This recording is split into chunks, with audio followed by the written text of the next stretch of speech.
I watched the movie last night, and in the screening, it was mostly a press screening, people clapped. Oh, I love it.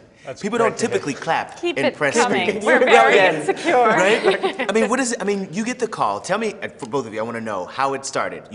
Was it a call from an agent? Did you go after this part? How did this happen? I got a really cryptic call saying that David Yates, the director, wants to meet you about an unknown, undisclosed project.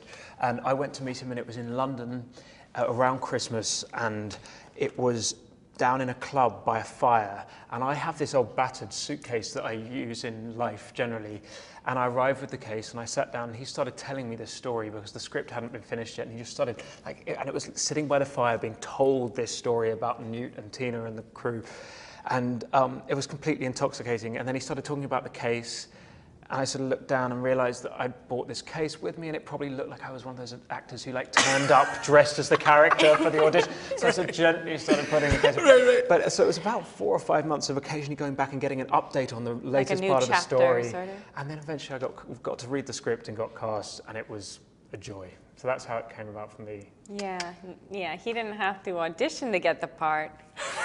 He's like, no. And there's a massive but. Well, we had to do the tests together. So I did an audition in New York that I was sure was horrible.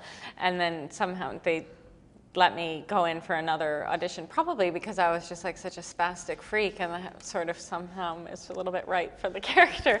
But then we did a test in New York, and I was so nervous that I was going to get fired that basically I was more nervous than she was. Why were you nervous you were going to get fired? I don't know, because if you get cast without an audition, you don't know if they like what you're going to do. Then when you actually present the character, sometimes they can go, actually, never mind. Wow, we made a massive mistake. They slightly did. I'm not going to lie, they did slightly. But he says to me, he's like, I'm kind of nervous. And it just so set my mind at ease, because it just felt like, okay, well, we're all in the same boat a little bit. I mean, and I thought he was lying, but just doing it out of the generosity of his heart to make me feel better. But who cares? It made me feel better.